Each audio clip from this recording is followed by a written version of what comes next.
যেই মুসলমানেরা তাদেরকে নিরাপত্তা দিয়েছে, তাদের মন্দির হেফাজত করেছে, তাদের গির্জা হেফাজত করেছে, সেই হিন্দুরাই আবার মুসলমানদের মসজিদ লুট করেছে, ভাঙচুর করেছে। কথা বলা ঠিক কিনা?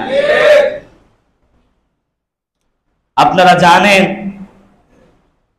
হিন্দু ধর্মের একটি সংগঠন আছে, এটাকে বলা হয় ইসকন।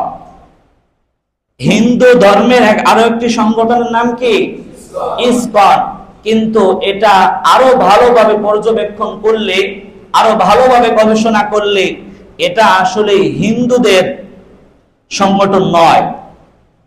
এটা হলো হিন্দুদের ভেষ ধরে ইহুদিদের একটা সংগঠন।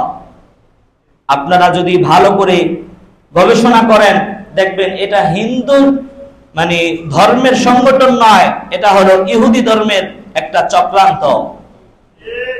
তাদের কাজ হলো দেশের বিভিন্ন জায়গায় দাঙ্গা হাঙ্গা, মামলা মোকদ্দমা, দেশের মধ্যে খারাপ অবস্থা তৈরি করা এই সংগঠনের কাজ। তা প্রমাণ করছে চট্টগ্রামের সেই ঘটনা। কথা বলা ঠিক কিনা? এই ইসকনের একজন লিডার, এর নাম হচ্ছে চিন্ময় কৃষ্ণ দাস। এই চিন্ময় কৃষ্ণ দাস মামলা খাইছে হলো রাষ্ট্রদ্রোহী। বাংলাদেশে রাষ্ট্রদ্রোহীর উপরে আর কোনো মামলা নেই। কি দ্রোহী? রাষ্ট্রদ্রোহী। বাংলাদেশের পতাকার উপরে তারা পতাকা টানিয়েছে। এটা কি রাষ্ট্রকে অপমান করা নয়? বাংলাদেশে থাকবে, বাংলাদেশের পতাকার উপরে পতাকা টানাবে, বাংলাদেশকে অপমান করবে, এটা হতে পারে না। তো সে মামলা খাইছে রাষ্ট্রদ্রোহী। এই রাষ্ট্রদ্রোহী মামলায় সে গ্রেফতার হয়েছে। সেই গ্রেফতার হওয়ার পরে সেই মামলার জামিনে সংঘর্ষ হয়েছে। সংঘর্ষ হয়ে বাংলাদেশের একজন অ্যাডভোকেট সাইফুল ইসলাম আলিফকে তারা নির্মমভাবে হত্যা করেছে। চিল্লায় বলেন নাউজুবিল্লাহ।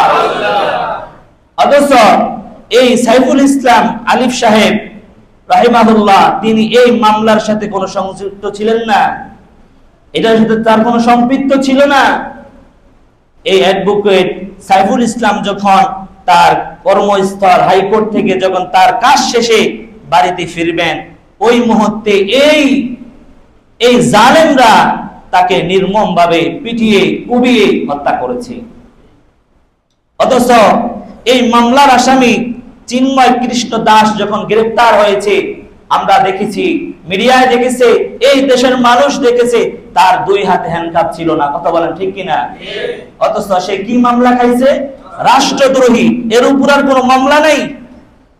অথচ এই দেশের আলেম ওলামাদেরকে যখন মিথ্যা মামলা তোকমা দিয়ে বিভিন্ন জায়গায় কোর্টে হাজতে নেওয়া হয়েছে, অথচ তাদের হাতে হ্যান্ডকাপ ছিল, তাদের মাথায় হেলমেট ছিল, তাদের গায়ে বুলেট প্রুফ জ্যাকেট ছিল।